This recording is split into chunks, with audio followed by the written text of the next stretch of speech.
नमस्कार. हॅलो सह्याद्रीच्या आजच्या भागात सगळ्यांचं मनापासून स्वागत करते. मी डॉक्टर मृण्मयी भजक. आज अक्षय तृतीया. सह्याद्री वाहिनीच्या सर्व प्रेक्षकांना अक्षय तृतीयेच्या मंगलमय शुभेच्छा देते.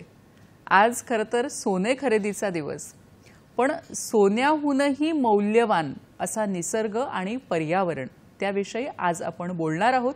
आज कार्यक्रमातून आपण पर्यावरणाचा जागर करणार आहोत. आपण हल्ली पाहिलं आजूबाजूला तर यंदा उन्हाळा जरा जास्तच वाटतोय, नाही असं वाक्य आपल्याला दिवसातून 10 वेळा तरी ऐकायला मिळतं.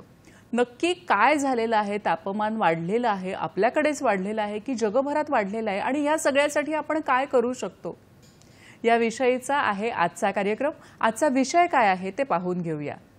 आज हॅलो सह्याद्री या कार्यक्रमात आपण चर्चा करणार आहोत पर्यावरणाचे रक्षण आणि संवर्धनाचे महत्त्व ह्या महत्त्वाच्या विषयावर.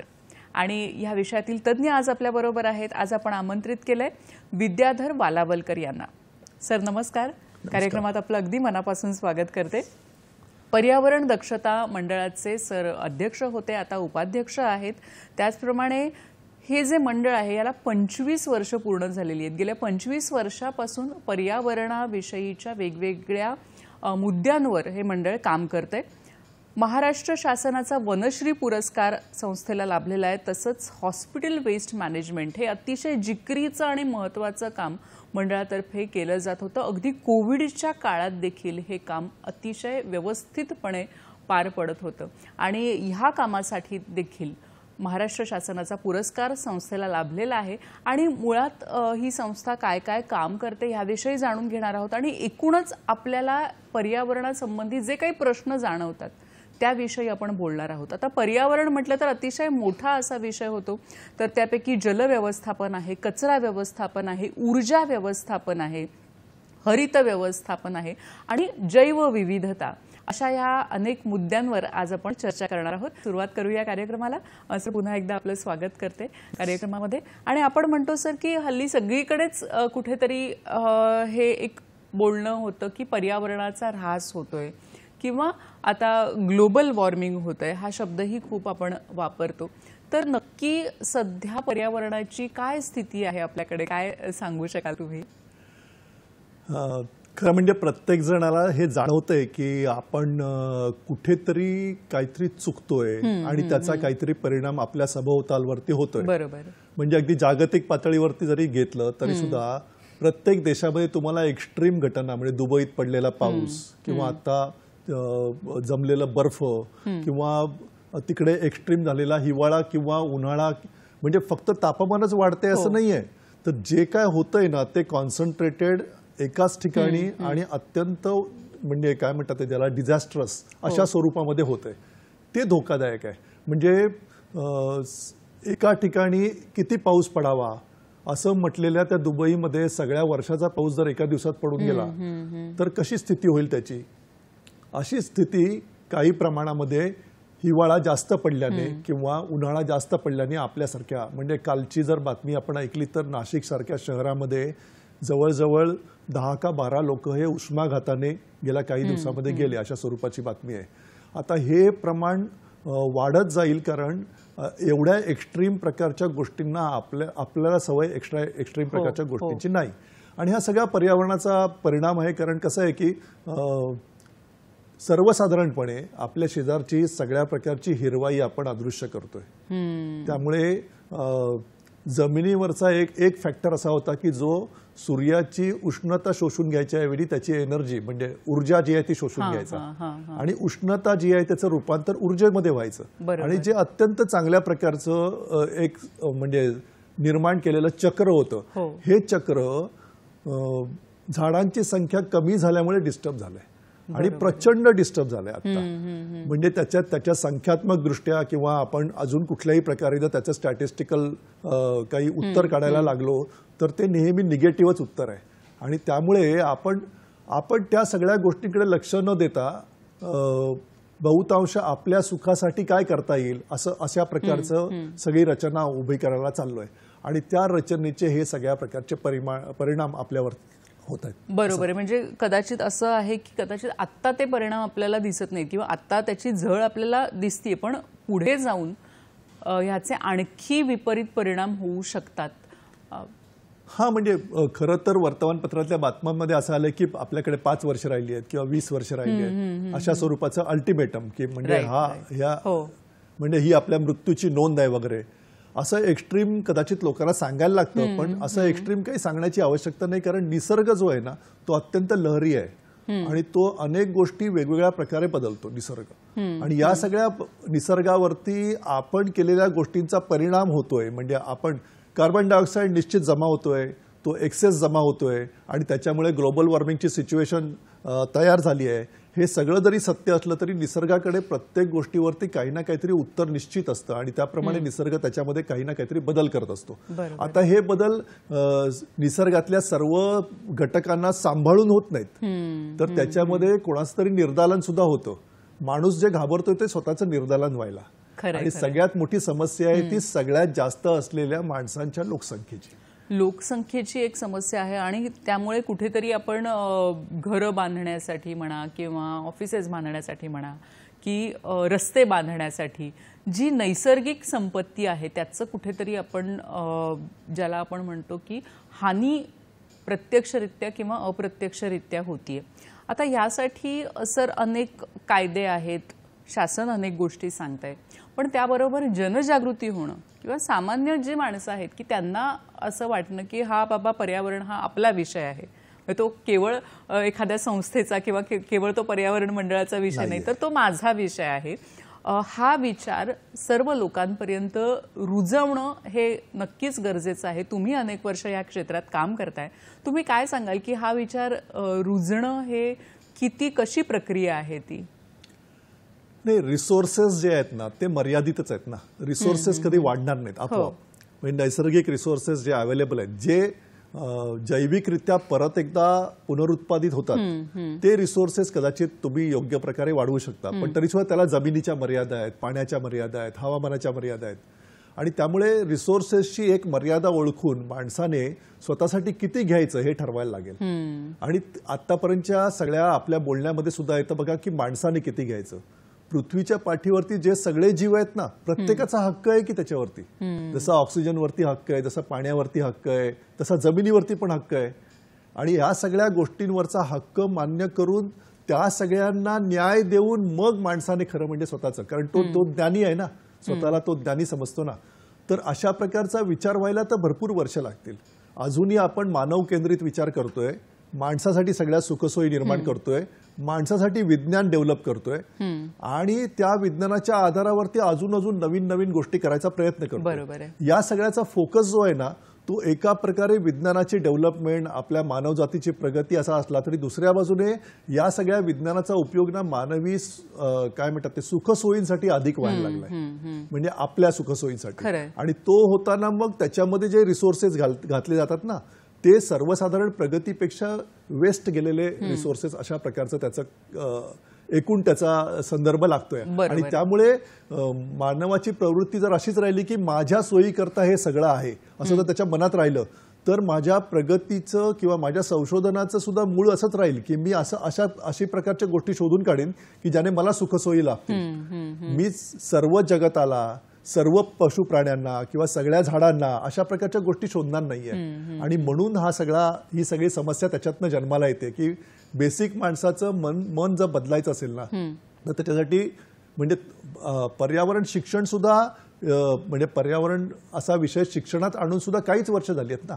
किती वर्ष झाली आहेत? काय कदाचित 10-15 वर्ष झाली आहेत. त्याच्या अगोदर तर पर्यावरण नावाचा विषय शिकवला पण जात नव्हता. तो विषय पूर्णपणे बाद होता.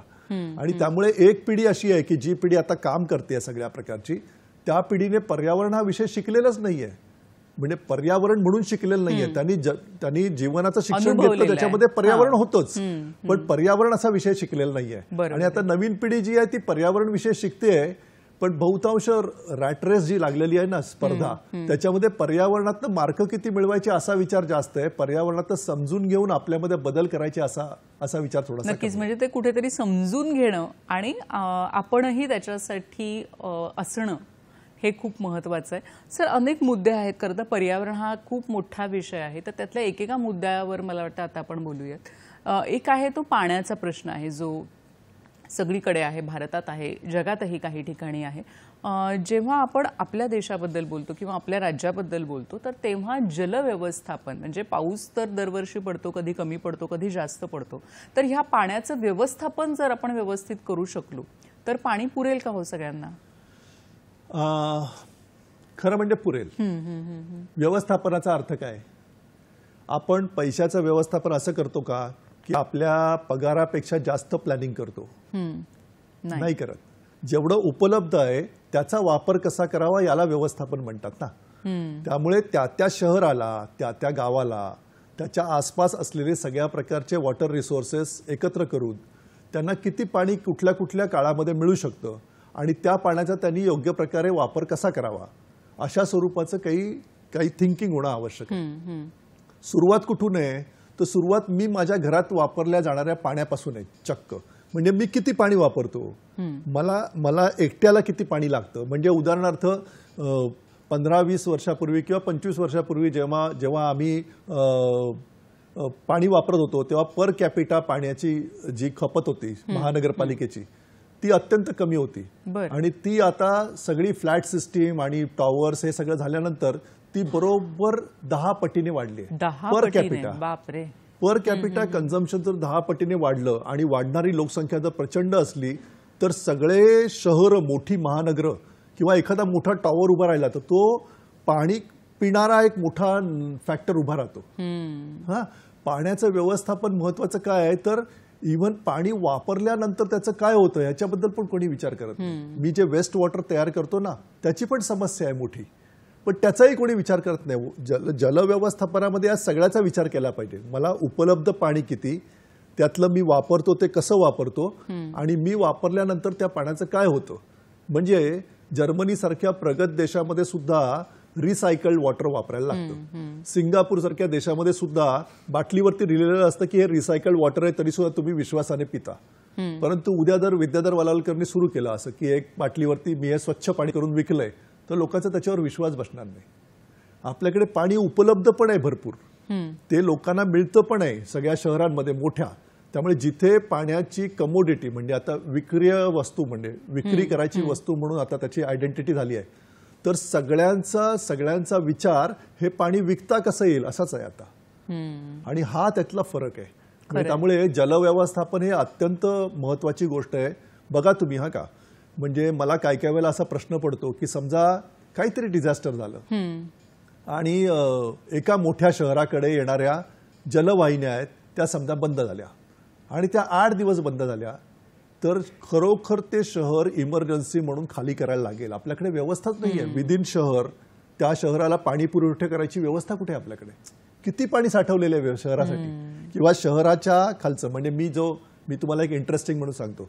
मी जेव्हा जलव्यवस्थापनाचा अभ्यास सुरू केला त्यावेळेला महानगरपालिकेच्या रिपोर्ट्समध्ये मी त्यांचा अभ्यास करायचो सगळ्या रिपोर्ट्सचा. तर त्याच्यामध्ये असं म्हटलेलं की आपल्या शहरामध्ये XYZ नंबर विहिरी आहेत, बोअरवेल्स आणि ओपन वेल्स वगैरे सगळ्या. त्यातल्या ओपन वेल्स मधल्या कुठल्याही पाण्याची गॅरंटी महानगरपालिका देणार नाही. आणि त्यांनी असं लिहिलेलं की बोअरवेल मधलं जवळजवळ 70% पाणी हे नॉन पोर्टेबल आहे. नॉन पोर्टेबल म्हणजे ते ड्रिंकिंग म्हणजे तुम्ही पिऊ शकत नाही. आता विचार करा तुम्ही की एवढे मोठे रिसोर्सेस अवेलेबल असताना सुद्धा जर त्याचा तुम्हाला वापर करता येणार नसेल तर मग तुम्ही त्याच्यावरती त्याला वॉटर रिसोर्स कसं काय म्हणता? आणि त्यामुळे या सगळ्या विषयांचा अभ्यास हा प्रत्येक माणसापर्यंत पोहोचवला पाहिजे. नाहीतर प्रत्येक जण असं म्हणतो की आमच्या सोसायटीत बोरवेल आहे की त्या बोरवेलचं पाणी काढून मी माझी गाडी धुतो. तर ती गाडी धुणं सुद्धा पाप आहे हे त्याला मनोमन वाटलं पाहिजे, तर ते बंद होईल. कॅमेरा लावून फोटो काढून त्याच्यावर शिक्षा करून बंद नाही होणार. खरंय, म्हणजे खरं तर पाणी आहे पण त्याचं व्यवस्थापन आपण कशा पद्धतीने करतो यावरही अनेक गोष्टी अवलंबून आहेत. त्याविषयी आपण बोलणार आहोत, रेन वॉटर हार्वेस्टिंग बद्दल बोलणार आहोत आणि आणखीही अनेक विषय आहेत त्याविषयी आपण चर्चा करणार आहोत. आता वेळ झाली एका छोट्याशा विश्रांतीची. पाहत रहा हॅलो सह्याद्री.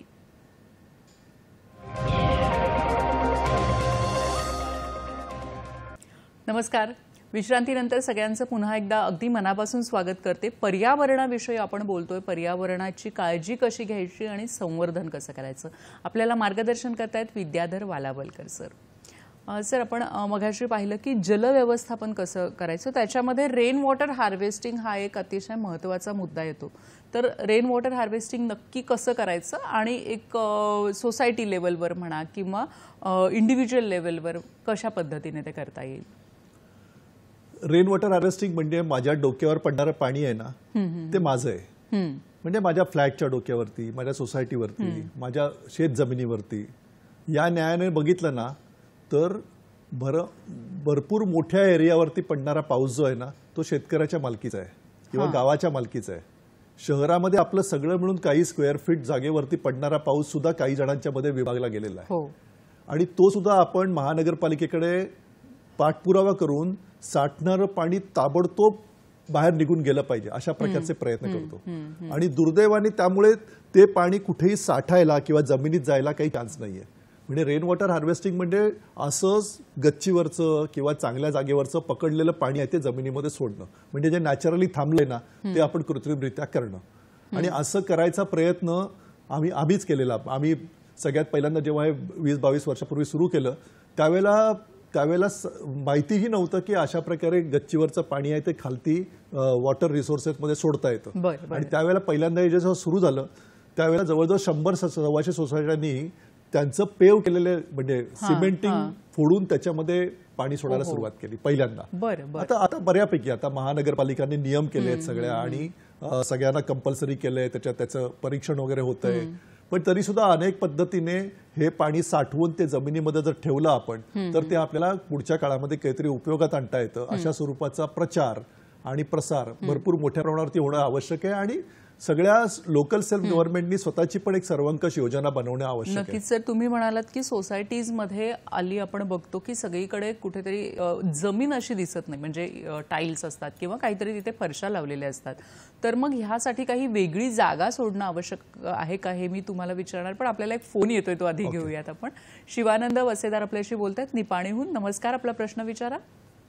नमस्कार मॅडम. नमस्कार, बोला. आणि माझा प्रश्न असा आहे मॅडम, आता सध्याच्या परिस्थितीमध्ये पर्यावरण बिघडवण्याचे काम, समतोल घालवण्याचे काम आम्ही नागरिकच करावे असे मला वाटतं बघा. कारण की यापूर्वी पहिला झाडी वगैरे भरपूर असायचे, त्यावेळी व्यवस्थित पाऊस पाणी ऑक्सिजन वगैरे सगळं मिळायचं आणि त्यावेळी कचरा मुक्त सगळं व्हायचं, म्हणजे प्लॅस्टिक वगैरे असं जास्त नव्हतं. पण आताच्या परिस्थितीमध्ये सगळीकडे बघाल तिकडे झाडे तोडणे वगैरे व्हायला लागले, कचरा सुद्धा इकडे तिकडे गल्ली बोळात घराजवळ सगळीकडे आपण कचरा टाकत असतो इकडे तिकडे. त्याच्यामुळे हे पर्यावरणाचे समतोल बिघडत चाललेलं आहे आणि त्याच्यामुळे आपण आरोग्य सुद्धा बिघडायला आहे.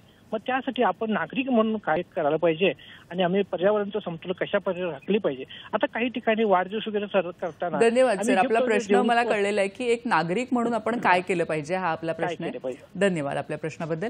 सर, काय सांगाल. नाही तर त्यांनी वाढदिवसाचा उल्लेख केला की नाही. आपल्या घराच्या जवळच्या झाडाचा वाढदिवस कधी करता का. म्हणजे झाडाला सुद्धा एंटिटी म्हणून मानता का. म्हणजे जर समजा घरातल्या लहान मुलाच्या समोर घराच्या जवळच्या झाडाचा तेवढाच सन्मान राखला गेला ना तर त्या मुलाच्या मनामध्ये एक संस्कार होतो की झाडाची काळजी घेतली पाहिजे आहे ना. सोसायटीमध्ये किंवा रस्त्यावरती आलेलं एखादं झाड पाडणार असतील किंवा कापलं जाणार असेल तर आपण त्याला विरोध करता का. म्हणजे ते झाड खरंच आवश्यकता आहे का पाडण्याची अशा स्वरूपाचा आपण विचारणा तरी करता का. तर इतकं कफल्लक त्याचं जीवन झालंय की त्याला कोणी येऊन काही. आणि तुम्हाला जर आताच्या नवीन मॉडर्न सिस्टीम तर इतके आहेत की तुम्हाला सकाळी दिसणारं झाड कामावर जाताना बघावं, येताना ते झाड पूर्ण सगळ्या अवशेषांसकट अदृश्य झालेलं असावं, इतकी टेक्नॉलॉजी आलेली आहे. तर मग या सगळ्यामध्ये त्यांच्या अस्तित्वाचा विचार कोण करते आता आणि तो का केला जात नाही. कारण आपल्या घरात सुद्धा तेवढा विचार आता केला जात नाही. बरोबर आहे. म्हणजे हा कुठेतरी सगळीकडे प्रत्येक घरात आणि जर घरात असेल तरच तो शेवटी समाजामध्ये मुलांच्या मार्फत तो पसरेल. बरोबर आहे सर. आपण रेन वॉटर हार्वेस्टिंग बद्दल सांगितलं, तसंच आत्ताचा एक अतिशय महत्त्वाचा मुद्दा विशेषतः शहरांमध्ये आहे तो म्हणजे कचरा व्यवस्थापन. म्हणजे खरं तर आपल्याकडे ओला कचरा आणि सुका कचरा हा वेगळा करायचा आहे हे सांगूनही अनेक वर्ष लोटलेली आहेत, पण तरीही अजूनही मला वाटतं 100% ती गोष्ट सगळीकडे होतेच असं नाहीये. तर काय सांगाल, मुळात ह्याचं महत्त्व कसं लोकांना पटवून द्यायचं? बरोबर, नाही कठीणच आहे ना.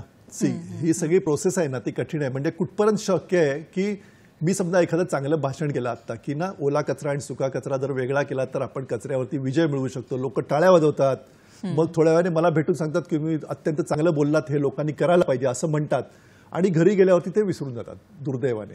कारण ना त्यांना स्वतःच्या सवयीमध्ये बदल करायचा असतो. म्हणजे सगळ्यात कठीण काय आहे तर मी जे आतापर्यंत जगत आलो ना त्या जगण्यामध्ये करायचा बदल, त्या जर मला सवयीच असल्या, म्हणजे जपानच्या सगळीजण उदाहरण देतात, जपानच्या शाळांमध्ये पिऊन नावाची गोष्ट नाहीये, तर तिथे जपानचे वर्गबिर्ग ती शाळेतली मुलं झाडायला सुरुवात करतात. चुकून जरी एखाद्या शाळेने अशा प्रकारची मोहीम केली तर पालक दुसऱ्या दिवशी त्या शाळेच्या मुख्याध्यापकाला जाऊन धरतात, विचारतात की हे काय चाललंय, आमच्या मुलांकडनं का साफ करून घेता. एकूणच हे सगळं समजून घेणं की आपला परिसर स्वच्छ ठेवणं हे तिसऱ्या माणसाचं काम नाही, आपलं काम आहे. महानगरपालिकेचे स्वच्छता कर्मचारी हे स्वच्छता कर्मचारी आहेत, कचरावाले नाही आहेत. कचरा निर्माण करणारे आपण आहोत, कचऱ्याचं व्यवस्थापन करणारे ते आहेत. अशा स्वरूपाचं वातावरण निर्माण करण्याची आवश्यकता आहे. म्हणून सन्मानपूर्वक, म्हणजे मी जेव्हा हॉस्पिटल वेस्ट मॅनेजमेंटचं काम करत होतो ना, मी दरवर्षी आमच्या महापौरांना नाहीतर लोकल आमदाराला आणून आमच्या सगळ्या सेवकांचा सत्कार करायचो, कारण ते हॉस्पिटल वेस्ट मॅनेजमेंटचं काम करतात. तर त्यांनाही ते त्यांच्याबरोबर त्याचा फोटो त्यांच्या घरात नेऊन लावायचे आणि त्यांना they feel proud of doing that. तर अशा प्रकारे प्राऊड वाटेल अशा स्वरूपाची सिस्टीम उभी केली पाहिजे. आणि कचरा वेचक जे आहेत किंवा कचऱ्यावरती काम करणारे जे लोक आहेत, म्हणजे जे त्याचं व्यवस्थापन करणारे लोक आहेत, यांना सुद्धा योग्य प्रकारचा सन्मान दिला पाहिजे. तर हे सगळं सिच्युएशन बदलत जाईल. आणि आम्ही आता सांगायचा प्रयत्न करतो. तुम्ही पण मला प्रश्न विचारताना तुम्हाला ओला कचरा आणि सुका कचरा ही टर्मिनॉलॉजी माहिती झाली का? माहिती झाली कारण ही टर्मिनॉलॉजी सर्वदूर पसरलेली आहे, सगळ्यांना माहिती आहे की ओला कचरा आणि, म्हणजे आता असं कोणीच राहिलेलं नाही की हे करायचं नाही असं, प्रत्यक्षात येत नाही. म्हणजे ते सुरू करणं जे आहे ना ती जरा कठीण प्रोसेस आहे. म्हणजे ती कधीतरी कोणीतरी सुरू करायला लागेल. म्हणून आम्ही सगळ्यात पहिल्यांदा जो प्रयोग केला ना ठाण्यामध्ये, तो जवळजवळ 300 आमच्या कॉलेजच्या विद्यार्थ्यांना तयार केलेलं, आणि त्यांना हे सगळं समजावून सांगितलं. आणि त्यांना सांगितलं की तुम्ही घराघरात जाऊन सांगा की बाबा हे अशा अशा प्रकारचं आपल्याला करणं आवश्यक आहे. त्यांनी ते सांगितल्यावरती घरामध्ये वातावरण झालं नीट. आणि त्याच्यानंतर आम्ही सगळा कॅम्पेन केला तो शालेय विद्यार्थ्यांच्या माध्यमातून केला. बरोबर आहे. म्हणजे विठोबासारखी ती मुलं कमरेवर हात ठेवून तिथे कचऱ्याच्या डब्याच्या बाजूला घरामध्ये उभी राहायची आणि आई वडिलांना दाटायची की तू चुकीचं करतेय, तू इथे नाही टाकायला पाहिजे, इथे टाकायला पाहिजे. आणि खरंच सांगतो की जवळजवळ पर्यावरणातली निम्मी क्रांती आतापर्यंत गेली आहे ना तर ती या मुलांनी केली. वा, क्या बात आहे. आणि मी याच मुद्द्यावर येणार आहे, कारण तुम्ही म्हणालात की सवयी बदलणं खूप अवघड आहे. तर ह्या सवयी जर आपण लहानपणापासूनच वेगळ्या लावल्या तर नक्कीच एक छान क्रांती होऊ शकते. तुमची एक पर्यावरण शाळा आहे, तर त्याच्याबद्दल आम्हाला जाणून घ्यायला आवडेल. ओके. जेव्हा आम्ही पहिल्यांदा, म्हणजे स्कूल ऑफ थॉट असं म्हणतात बघा एखादं, स्कूल ऑफ लॉ, तसं मी स्कूल ऑफ एन्व्हायरमेंट.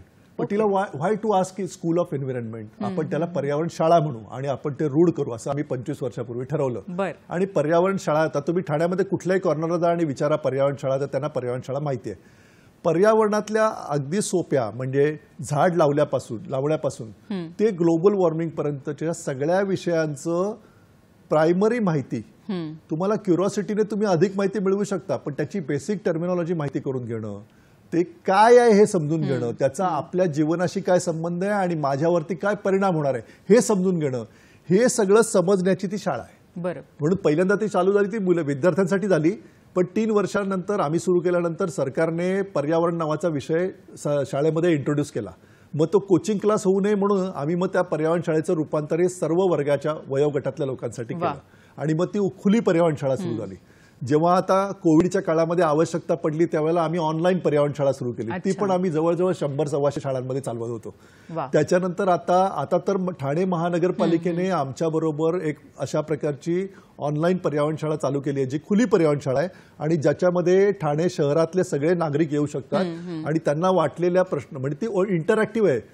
25-30 मिनिटाच्या वरती मांडणी नाहीये. बरं. त्याच्यानंतर जवळजवळ अर्धा तास लोक प्रश्न विचारतात एकमेकांना आणि त्या प्रश्नांची उत्तरं त्यांना देण्याचा प्रयत्न. आता तेच आहे, म्हणजे मला ड्राय वेस्ट आणि वेट वेस्ट माहिती आहे, पण मी ते का करायचं, मी ते करताना आलेल्या प्रॉब्लेम मध्ये मला सोल्युशन कोण देणार, अशा प्रकारचे प्रश्न सोडवण्याची वेळ आली आहे. त्याच्यातनं ही पर्यावरण शाळा अशी काम करते. आणि ग्रामीण भागात पण आहोत. अरे वा. म्हणजे ग्रामीण भागातल्या मुरबाडच्या साधारणपणे 10-12 शाळांमध्ये अशा प्रकारची ग्रामीण पर्यावरण शाळा चालू आहे, जी त्यांचे प्रश्न घेऊन, कारण त्यांचा सिलेबस पण वेगळा आहे सगळा आणि त्यांना शिकवायचं पर्यावरण पण वेगळं आहे. ते पर्यावरणातच जगतायत सगळे, पण ते अपर्यावरणीय गोष्टी शिकायला लागलेत, त्यांना त्याच्यापासून परावृत्त करायचं. नक्कीच. आपल्याला एक फोन येतोय, तो घेऊया आपण. दादासाहेब उबाळे आपल्याशी बोलतायत जामखेडहून. नमस्कार, आपला प्रश्न विचारा. माझा प्रश्न असा आहे की हवा प्रदूषण होऊ नये यासाठी आपण कोणत्या उपाययोजना करू शकतो याबद्दल सांगा. धन्यवाद. सर, हवा प्रदूषण हा एक महत्त्वाचा मुद्दा आहे, कारण बऱ्याचदा आपण ऐकतो की दिल्लीमध्ये प्रदूषण असं अशा पद्धतीचं आहे. बरोबर. आणि ते हळूहळू आपल्याकडे पण यायला लागले की काय, अशी भीती वाटते. तर काय सांगा तुम्ही की हवा प्रदूषण हे अनेक गोष्टींनी होत असतं, वाहनांनी होत असतं, काही कंपन्यांनी होत असतं, तर काय आपण करू शकतो त्याच्यावर? हवा प्रदूषण ही गंभीर समस्या आहे, कारण ती डोळ्यांनी पटकन दिसत नाही. आपल्याला जाणवते तेव्हा आपल्यावरती परिणाम होऊन गेलेला असतो. म्हणजे आपल्याला ते सगळं आपण इनहेल केल्यानंतर होणाऱ्या सिम्पटमवरनं आपल्याला कळतं की आपण प्रदूषित हवेत जगतोय. म्हणजे जगातल्या किंवा खरं म्हणजे देशातल्या पण पहिल्या 5-10 शहरांमध्ये आपल्याकडची भरपूर शहरं आहेत त्याच्यामध्ये की ज्याच्यामध्ये पोल्युशन जास्त आहे. तर या पोल्युशनमध्ये खरं म्हणजे सगळ्यात पहिलं सगळ्यांनी करायचं काम म्हणजे आग लावायची नाही असं जर ठरवलं ना, कुठल्याही प्रकारचं काहीही जाळायचं नाही असं जर ठरवलं ना, तर या प्रदूषणातलं जवळजवळ निम्म प्रदूषण कमी होईल. म्हणजे कुठल्या कुठल्या वस्तू, म्हणजे काहीही जाळायचं नाही? कसं आहे माहितीये का, माझी शेकोटी म्हणून मी काहीतरी जाळतो, माझे काही धार्मिक सण म्हणून मी काहीतरी जाळतो, किंवा माझे काहीतरी घरातलं काही सामान पडलेलं असलं तर त्याला आता कुठे टाकायचं त्याच्याऐवजी मी त्याला आग लावून टाकतो. हे सगळ्यामध्ये ना आता वापरले जाणारे जे पदार्थ आहेत ना, हे सगळे पदार्थ सिंथेटिक आहेत किंवा कार्बनेशियस आहेत. त्याच्यात सगळ्यात जास्त कार्बन एमिशन होत आहे आता. त्यामुळे सगळ्यात पहिलं जी गोष्ट आहे सर्वसामान्य माणसाने करायची, ती सगळ्यात पहिलं त्यांनी अशा प्रकारचं कुठल्याही प्रकारे आग लावायची नाही असं जर प्रिन्सिपली ठरवलं ना, तर नैसर्गिक वस्तूंची काळजी आपणहून घेईल. त्याला फक्त थोडा वेळ लागेल. पानं जी वाळलेली असतील त्यांना कदाचित डिग्रेड व्हायला एक पावसाळा जाईल, थोडा वेळ लागेल. तेवढा वेळ सहन करायची ताकद ठेवायची. आणि दुसरं म्हणजे ज्या मॅनमेड गोष्टी आहेत, म्हणजे माणसाने बनवलेल्या गोष्टी आहेत, त्या डिग्रेड होणारच नाही आहेत ना, त्यांचं व्यवस्थापन करायला लागेल. सगळं प्लास्टिक एकत्र झालं पाहिजे, सगळं प्लास्टिक परत रिसायकलरकडे गेलं पाहिजे, कुठल्याही प्रकारचं असो, छोटं मोठं काय. आता हे प्रिन्सिपली ठरवल्यानंतरच होईल, तिथपर्यंत नाही होणार. कठीण आहे थोडंसं, कारण सवयच अशी लागली की माझ्या घरातला कचरा मी माझ्या घराच्या बाहेर टाकल्यानंतर माझी जबाबदारी संपली. तर तो तिथपासून बदलायला लागेल ना. माझं घर स्वच्छ म्हणजे स्वच्छ, माझा परिसर ओके, चला परिसर स्वच्छ, सोसायटी स्वच्छ, पण बाहेर मग सोसायटीच्या कंपाऊंडच्या बाहेर टाकणं, हे सगळं बदलणं आवश्यक आहे. आणि त्यामुळे कचऱ्यावरती नीट जर कॉन्सन्ट्रेट केलं ना, तर आपण जवळजवळ निम्म पोल्युशन कमी करू. आता जे इंडस्ट्रीयल पोल्युशन आहे किंवा जे व्हेकलमुळे होणारं पोल्युशन आहे, हे त्याच्या ऑल्टरनेटिव्हमधनं, म्हणजे इंडस्ट्रीमध्ये कमी पोल्युशन होणारं इंधन वापरणं, आणि हे सगळे जे मेजर्स आहेत ना, हे प्रदूषण नियंत्रण मंडळ, सरकार यांच्यातर्फे ते घेतले जातात आणि त्यांच्यातर्फे इम्प्लिमेंटेशन होतं. त्या इम्प्लिमेंटेशनमधनं जेवढं तिथला माणूस समजदार असतो आणि ते खरंच इम्प्लिमेंट करायचा प्रयत्न करतो, तितकं ते इम्प्लिमेंट होतं. व्हेकल्स ट्रॅव्हलिंग करणं, त्याच्यासाठी पेट्रोल व्हेकल वापरणं किंवा त्याच्यासाठी अल्टरनेटिव्ह असलेलं व्हेकल वापरणं, पब्लिक ट्रान्सपोर्ट वापरणं, हे सगळं आपण करण्याच्या गोष्टी आहेत. बरोबर आहे. आणि त्यामुळे सवय जर अशी लावली की मी माझ्या स्वतःच्या व्हेकलऐवजी पब्लिक ट्रान्सपोर्ट वापरीन, तर ती पुढच्या पिढीवरती सगळ्यांवरती केलेला संस्कार ठरेल. नक्कीच सर. खरं तर तुम्ही सांगितलं की जाळणं, मग ते फ्युएल पण त्याच्यामध्ये येतं, आणि ते आपण जर कमी केलं तर हवा प्रदूषण ही एक जी महत्त्वाची समस्या आहे ती कमी होईल.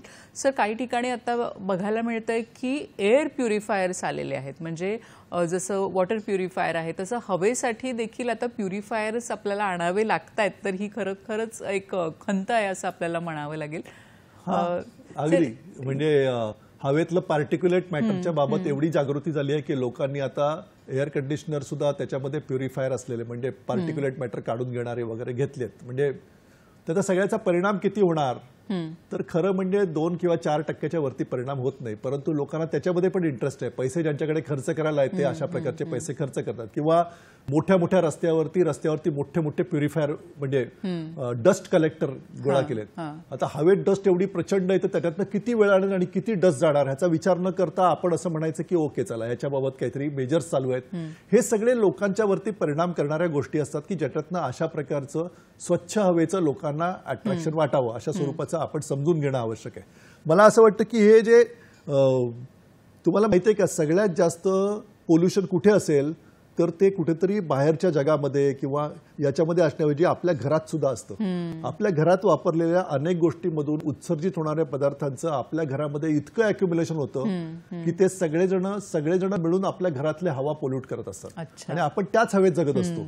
बंद केलेली एअर कंडिशन्ड बेडरूम्स, त्याच्यामध्ये लावलेल्या दररोजची डासांची अगरबत्ती किंवा बाकी काही आणलेलं स्प्रे, या सगळ्यात निघालेले वायू जातात कुठे? ते घरातच राहतात. त्याच्यामध्ये निर्माण झालेले सगळ्या प्रकारचे छोटे जीव म्हणजे जे मायक्रोब्स आहेत, जे छोटे अॅनिमल्स किंवा छोटे प्लांट्स आहेत, ते सगळे म्हणजे शैवाल स्वरूपातले किंवा त्याच्याहून छोटे हे सगळे तिथे वाढतात ना, तिथेच राहतात आहेत. आणि त्यामुळे सगळ्यात जास्त ॲलर्जी, सगळ्यात जास्त त्रास हा एअर पोल्युशनचा आपल्याला आपल्या बंद रूममध्ये होतो. ज्या घरामध्ये ऊन शिरत नाहीये ना त्या घरामध्ये लोक अशा प्रकारच्या पोल्युशनने जास्त आजारी पडतात. म्हणजे तिथून सुरुवात करायला पाहिजे. म्हणजे खरं तर घरातून सुरुवात करायला पाहिजे आणि मग नंतर आपण बाकीचं तर आपण पाहतो की रस्त्यावर आहे, बाहेर आहे. सर आपल्याला एक फोन येतोय तो घेऊया. संदीप आपल्याशी बोलतायत इचलकरंजीहून. नमस्कार, आपला प्रश्न विचारा. हा, मला वालावलकर सरांना एक प्रश्न विचारायचा आहे. बोला. हा सर, आपल्या याच्या राज्यातल्या बऱ्याचशा नद्या प्रदूषित झालेल्या आहेत. बरोबर. तर आम्ही इकडे कोल्हापूरला पंचगंगा प्रदूषण मुक्तीसाठी काम करतो गेली कित्येक वर्ष. पण आम्हाला जसं तुम्ही मुलांसाठी पर्यावरण शाळा काढलेल्या आहेत बरोबर, आणि कृतीशील शाळा अशा होणं गरजेचं आहे. शाळांमध्ये विषय आहे पर्यावरण पण तो कृतीशील नाही आहे. पण हा नदी प्रदूषण मुक्ती किंवा नदी संवाद किंवा नदी अमृतवाहिनी म्हणतो असे GR सुद्धा झालेले आहेत शासनाच्या वतीनं. असे तुमच्या पर्यावरणाच्या शाळा विविध भागात होणं गरजेचं आहे, विविध नदी खोऱ्यामध्ये असणं गरजेचं आहे. तुमचं त्या शाळा जर चालू करायच्या असतील तर काही मार्गदर्शन मिळू शकेल का? धन्यवाद आपल्या प्रश्नाबद्दल. काय सांगाल सर, आता आपण ठाणे आणि ठाणे जिल्ह्यात अनेक शाळा सुरू आहेत, तर अशा पद्धतीच्या शाळा विशेषतः नदी हा विषय घेऊन आत्ता होत आहेत का? आणि जर कुठे करायच्या असतील कोल्हापूर इचलकरंजी भागात तर काय करता येईल? निश्चित करता येतील. म्हणजे कुठल्याही भागात जर कोणालाही अशा प्रकारची शाळा यापूर्वी जळगावला सुरू झालेली आहे, नाशिकला सुरू झालेली आहे, पुण्यामध्ये काही प्रमाणात सुरू झालेली आहे आणि त्यांनी म्हणजे बोईसरच्या आसपास पण ठाणे म्हणजे पालघर जिल्ह्यामध्ये ती सुरू केलेली आहे. तिथल्या व्यक्तींनी माझ्याकडे येऊन माहिती विचारली, माझ्याकडे रिसोर्सेस घेतले आणि त्यांनी तिकडे नेऊन आपापली शाळा सुरू केली आहे. तेच आमचं उद्दिष्ट आहे. कोणीतरी म्हणजे आम्ही येऊन शाळा सुरू करण्याच्या वेळी तिथल्या लोकल लोकांनी तिथल्या लोकल सिच्युएशनला समजून अशा प्रकारची शाळा स्थानिक पर्यावरण लोकांना समजून सांगणारी चालू करावी. नदी हा त्यातला एक भाग आहे. म्हणजे नदीत जाणारा कचरा कुठला आहे, परत तो शहरातला आहे, तो कोणीतरी कचरा शहरातल्याने टाकलेला आहे. हे सगळे एकमेकाला जोडलेल्या गोष्टी आहेत. तिथलं जलव्यवस्थापन आहे, ऊर्जा हे सगळं एकत्रितरित्या शिकवणारी सिस्टीम आपण जर तिथे निर्माण करू इच्छित असाल तर आम्ही सगळ्या प्रकारची मदत निश्चितपणे करू शकतो त्यामध्ये. पण नदीमध्ये काम करणारे भरपूर लोक आहेत अजूनपर्यंत. म्हणजे नाशिकमध्ये एक जलदिंडी निघते, विद्यार्थ्यांना ते बोटीमध्ये बसवून जलमार्गाने एक दिंडी काढतात आणि ते रस्त्यावरती थांबून म्हणजे ठिकठिकाणी थांबून जवळच्या शाळांमध्ये कार्यक्रम करत जातात. आम्ही ठाण्याच्या उल्हास नदी आणि त्याला लागलेली जी खाडी आहे त्याच्यावरती एक स्वच्छ खाडी अभियान चालवतो. त्याच्यामध्येही असंच केलेलं आहे की बाबा त्या खाडीच्या किनाऱ्यावरच्या सगळ्या महाविद्यालयांना आणि सगळ्या शाळांना त्याच्यामध्ये इन्व्हॉल्व गेली 17 वर्ष चालवतोय ते आणि त्याच्यातनं चांगल्या प्रकारची कॉन्फरन्स करून लोकांपर्यंत तो विषय न्यायचा प्रयत्न करतोय. शेवटी हा प्रयत्न आहे आणि हा प्रयत्न आपण करायला लागल्यानंतर त्यातनं आपल्याला हळूहळू रिस्पॉन्स मिळायला सुरुवात होईल आणि त्याच्यातनं हळूहळू बदल आपल्याला नक्की दृष्टिक्षेपात येईल. म्हणजे खरं तर हे जे बदल आहेत की पर्यावरणाच्या जनजागृतीविषयी असोत किंवा पर्यावरणाच्या एकूण संवर्धनाविषयी की त्याची गती ही थोडीशी कमी असणार आहे, पण तेवढा संयम बाळगून आपण पुढे पावलं ठेवायला पाहिजेत. आत्ता वेळ झाली एका छोट्याशा विश्रांतीची, पण ब्रेक नंतर आपण लगेचच परत येणार आहोत आणि विनया परब यांचा फोन आहे तो आपण ब्रेक नंतर घेणार आहोत. पाहत रहा हॅलो सह्याद्री.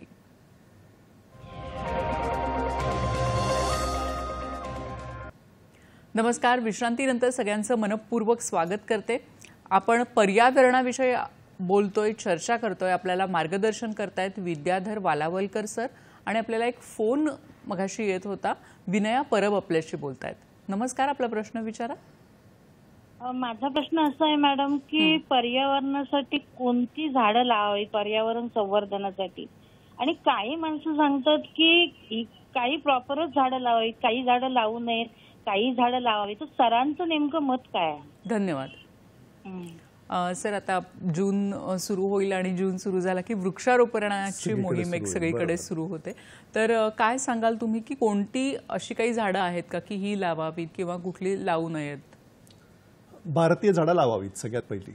म्हणजे त्याच्या उपलब्ध असलेल्या जागेमध्ये ते झाड किती वाढेल याचा विचार करून, म्हणजे ती जर उंच वाढणारी असली तर त्याला तिथे जागा आहे की नाही, ती जर पसरणारी असली तर त्याला जागा आहे की नाही, असं करून भारतीय म्हणजे तुम्ही सुद्धा सहजपणे आठवायला लागला तर वड, पिंपळ, उंबर, शिसव अशी एक 10-12 नावं आपल्या डोक्यात येतात. ही सगळी झाडं लावायला हरकत नाही. ही सगळी. याच्यापेक्षा पुढची कुठली लावावी तर खरं म्हणजे आम्ही जो केलेला प्रयोग आहे तो तुम्हाला सांगतो. आम्हाला जेव्हा जंगल मिळालं देवराई नावाचं, त्यावेळेला आम्ही तिथल्या जंगलामध्ये 2-3 बॉटनिस्ट आणि आम्ही सगळ्यांनी जाऊन, विद्यार्थ्यांनी जाऊन तिकडे सगळ्या जंगलाच्या आजूबाजूच्या परिसराचं पाहणी केली आणि त्या पाहणीमध्ये जे जे झाड तिथे आढळलं ना त्याची नोंद केली. आम्हाला जवळजवळ 168 प्रकारची झाडं तिथे आढळली. म्हणजे एका जंगलामध्ये जवळजवळ 160 ते 200 प्रकारची झाडं असतात. ती सगळी आढळल्यानंतर आम्ही ती सगळी गोळा केली, त्यांची नावं, आणि मग त्याची प्लांट्स मिळवायला सुरुवात केली. आणि मग त्यातल्या ज्याच्या बिया सापडल्या त्याच्या बिया, ज्याची प्लांट्स मिळाले ते प्लांट्स, आणि ती तिथे प्रत्यक्ष लावली आणि त्याच्यातनं ते जंगल डेव्हलप केलं.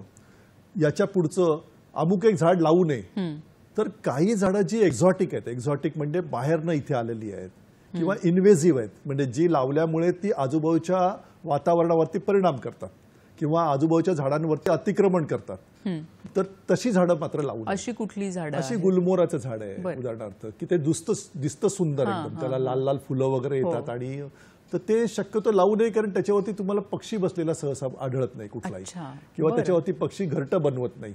आणि ही झाडं वीक असल्यामुळे तुम्हाला मुंबईमध्ये जे गाड्यांवरती कोसळणारी झाडं आहेत त्याच्यामध्ये बहुतांश झाडं ही गुलमोहराची आढळतात. त्यामुळे मला असं वाटतं की आपण सिलेक्टिव्हली काही मी सगळ्या झाडांची नावं घेणार नाही कारण अनेक झाडांबद्दल अनेक प्रवाद आहेत, त्यामुळे मी प्रवादाबद्दल बोलत नाहीये. मला असं वाटतं की साधारणपणे या वातावरणामध्ये, कारण झाडांना काही देशाच्या सीमारेषा नाहीयेत ना, देशाच्या सीमा, या हवामानामध्ये जी झाडं वाढतात तर ती वाढणारी झाडं कशी सिलेक्ट करावीत तर खरं म्हणजे आपल्या आसपास फिरून बघावीत. जी झाडं तिथे होती ती झाडं निश्चितपणे लावायला हरकत नाही. हा सोपा त्यातला उपाय आहे. त्यामुळे एखादं बाहेरचं सुंदर दिसतं म्हणून झाड आणून आपण लावलं आणि ते तिथे वाढल्यानंतर त्याने जर समस्या निर्माण केली, ते करण्यापेक्षा आपण आपल्या जवळच्या बायोडायव्हर्सिटीवरती जास्त अभ्यास करून अवलंबून राहावं असं माझं प्रामाणिकपणे मत आहे. आणि खरं तर मला असं वाटतं की जास्त जर त्यांना माहिती हवी असेल तर त्यांनी जरूर मला संपर्क करावा. मी त्यांना, म्हणजे पुण्यातले एक गृहस्थ आहेत, त्यांनी देवराईची संकल्पना मांडली. त्याने 120 प्रकारच्या झाडांची नावं दिलीत की 120 झाडं जर तुम्ही देवराईत लावली तर त्यातनं देवराई उभी राहते.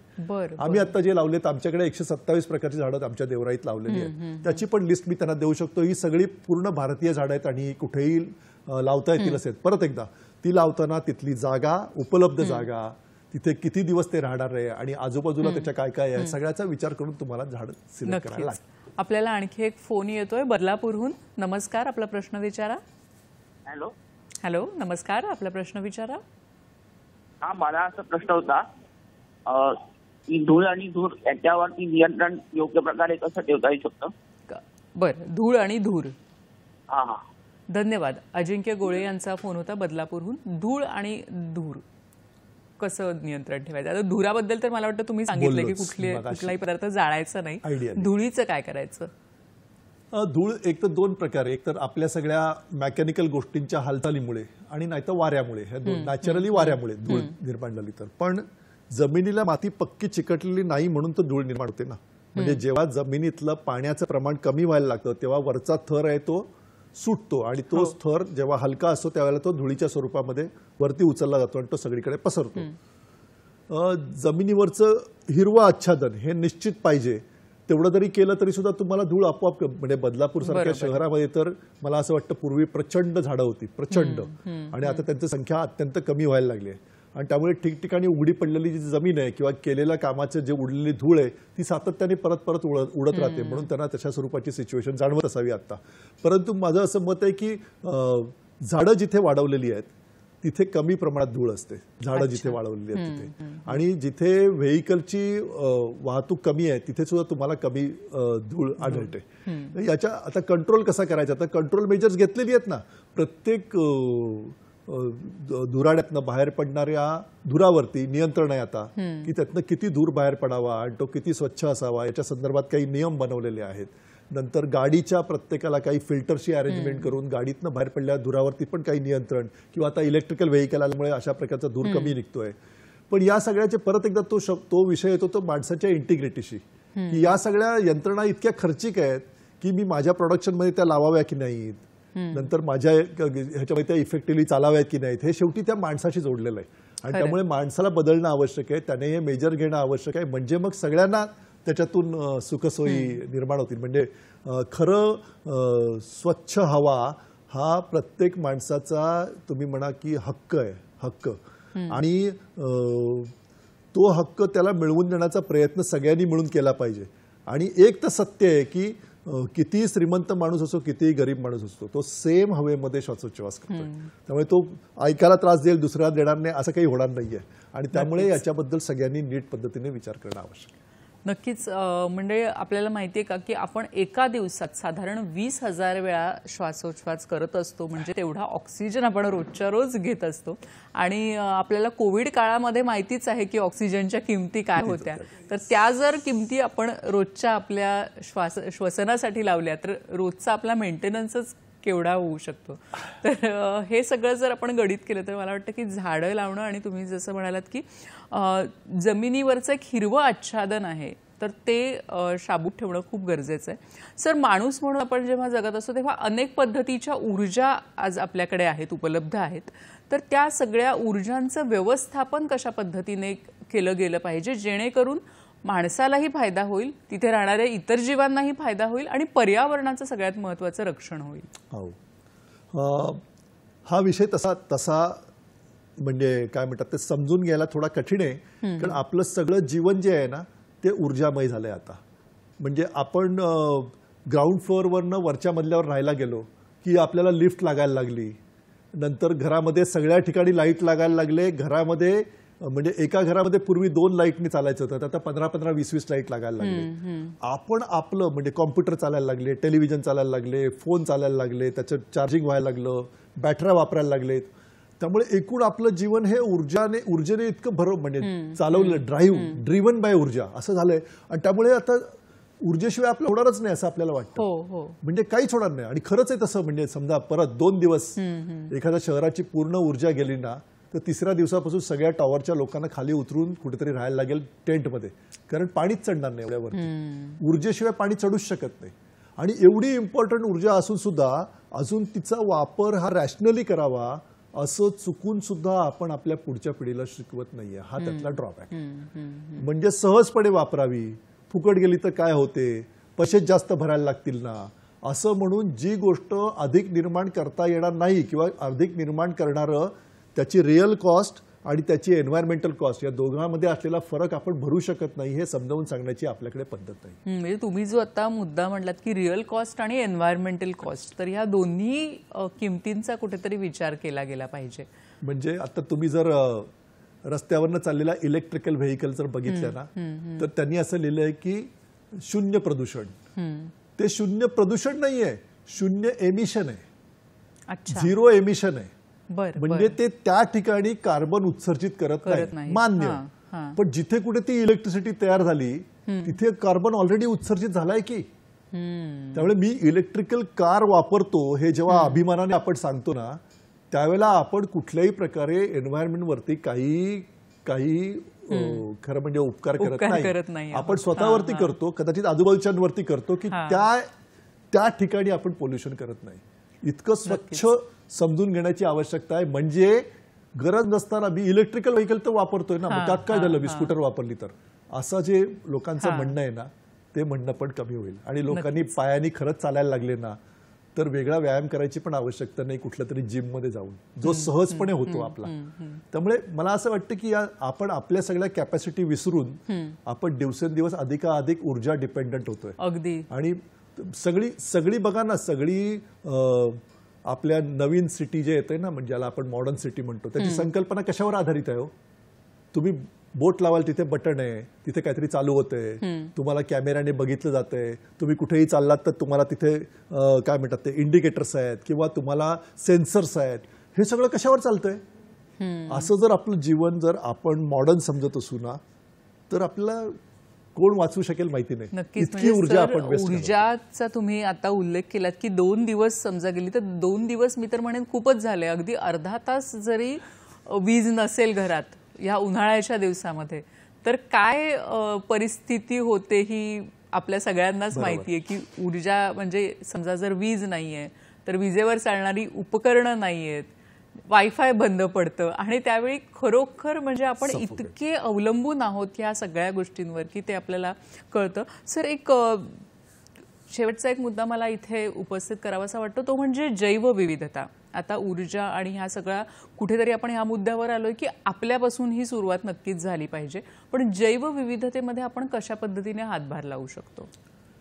नाही, कसंही माहितीये का, आपण सगळ्यांचं अस्तित्व मान्यच करत नाही आहोत आता. सगळ्यांचं अस्तित्व म्हणजे तो बिबट्या आहे ना, तो आमच्या शहरात शिरला म्हणजे सगळ्यात पहिले त्या बिबट्याला इरॅडिकेट करा, अशा स्वरूपाचं लोकांच्या मनामध्ये तो मारून टाकेल आपल्याला, अशा स्वरूपाचं भय असतं. आणि त्या भयाने त्या बिबट्याबद्दलचं एक अनामिक भीती सगळ्या मिळून, सगळ्या शहरात मिळून किती इन्सिडेंसेस झाले आहेत तर 7 किंवा 8 झाले आहेत. तर त्याच्याबद्दल इतकी अनामिक भीती की कित्येक लाख शहरामध्ये असलेल्या प्रत्येक माणसाला त्या बिबट्याबद्दल भय वाटतं.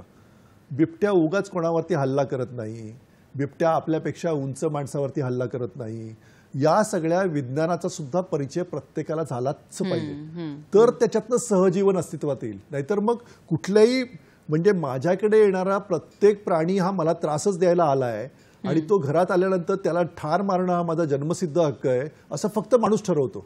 माणूस सोडून उरलेला कुठलाही प्राणी भूक लागल्याशिवाय दुसऱ्या प्राण्याला खात नाही किंवा मारत नाही. दुर्दैवाने माणसाने सगळं क्रूरपणा स्वतःकडे घेतलाय आणि म्हणून जैवविविधतेला मान देणाऱ्या सगळ्या गोष्टी आपण करायला पाहिजेत, कारण ते सगळं अस्तित्वात आहे म्हणून आपण अस्तित्वात आहोत हे मान्य करायला शिकलं पाहिजे आणि त्यांच्या सगळ्यांच्या अस्तित्वासाठी झटून प्रयत्न करायला पाहिजे. म्हणजे साधं आहे आत्ता की काय, घराच्या बाहेर एका पॉटमध्ये पाणी ठेवा असं म्हणून सांगितल्यानंतर आम्ही प्रचार करायला सुरुवात केला आणि पॉटमध्ये, कारण शहरामध्ये पाणी मिळणं कठीण आहे पक्ष्यांना, तर लोकांनी फॅक्टरीज काढली, लोकांनी मग त्याच्यानंतर सीड बॉक्स तयार केले, लोकांना खायला, पक्ष्यांना खायला द्यायला सुरुवात केली. पंगू बनवतोय त्यांना, ते पक्ष्यांना खायला नकोय, त्या पक्ष्यांना पाणी हवं कारण पाणी उपलब्ध नाहीये आता, तुम्ही सगळं बंद करून टाकलं. खायला त्यांचं ते शोधतील कारण त्यांचं जीवन कार्यच ते आहे की त्यांनी कुठेतरी जाऊन स्वतःचं खाणं शोधावं दिवसभर आणि मग येऊन आपल्या ठिकाणी विश्रांती घ्यावी, रिप्रोडक्शन करावं. त्या प्राण्याचं जे जीवन आहे त्याला तुम्ही कशाला ढवळाढवळ करताय? म्हणजे आता आमचे लोक तर त्याला घरटी बांधून द्यायला तयार आहेत, ठिकठिकाणी घरट्यांचा आणि मग माहितीये का, एक छोटं चिमणीचं घरटं आहे ना, ते 1700-1800 रुपये विकलं जाते. हे 1700-1800 रुपये तो बनवणाऱ्याच्या खिशात जात आहेत, त्या चिमणीला किंवा कावळ्याला काहीच मिळत नाहीये. दुर्दैवाने अशा प्रकारच्या गोष्टी बंद व्हायला पाहिजे की ज्याच्यातनं बेगडी अशा प्रकारचं प्रेम दिसेल आणि सगळ्या जीवांना नीट राहता यावं. याच्यासाठी आपण नीट वातावरण निर्माण करायचे. म्हणजे खरंच आपल्या मुलाला आहे ना, मॉलमध्ये फिरायला न्यायच्याऐवजी जवळच्या प्राणी संग्रहालयात न्या, मॉलमध्ये फिरायच्या ऐवजी त्याला जवळच्या जंगलामध्ये न्या. त्याला असं वाटलं पाहिजे की आई वडिलांना इम्पॉर्टंट वाटतंय की जंगलामध्ये जायला पाहिजे, तर त्याच्यावरती जो संस्कार होईल ना, तर तो पुढच्या पिढीला घेऊन जाईल, नाही तर अजिबात घेऊन जाणार. नक्कीच सर, खरं तर पर्यावरण हा विषय आपल्या अतिशय जवळचा आहे. आपल्या जवळचा आहे म्हणण्यापेक्षा आपण सगळेजण मुळात पर्यावरणाचा भाग आहोत आणि त्यामुळे पर्यावरणाचं रक्षण करणं, पर्यावरणाचं संवर्धन करणं हे आपल्या सगळ्यांचं कर्तव्य आहे आणि अतिशय मूलभूत कर्तव्य आहे. सर, आपण दर महिन्याला याविषयी एक मासिक काढता, त्याचप्रमाणे आपल्या वेबसाईटवर देखील ही सगळी माहिती उपलब्ध आहे. आणखीही आपल्याला जर काही माहिती हवी असेल तर आपण नक्कीच कार्यक्रम संपल्यानंतर ह्याच नंबरवर आपण सरांशी संपर्क साधू शकता आणि त्याचप्रमाणे आपल्यापासून सुरुवात करणं हे आजच्या कार्यक्रमाचं मला वाटतं कुठेतरी एक पुन्हा अधोरेखित झालेला मुद्दा आहे. सर, आपण इथे आलात आणि अतिशय सोप्या शब्दामध्ये खूप वेगवेगळ्या पद्धतीची माहिती आमच्या दर्शकांपर्यंत पोहोचवलीत. आपल्या मंडळाला 25 वर्ष झालेली आहेत, तर पुढच्याही वाटचालीसाठी खूप खूप शुभेच्छा आणि आमच्या सगळ्यांचा सहभाग या पर्यावरणाच्या कामामध्ये लाभो अशा शुभेच्छांसह आज आपण इथेच थांबतोय आणि पुन्हा भेटूया नवीन कार्यक्रमात नवीन विषयासह. तोपर्यंत नमस्कार.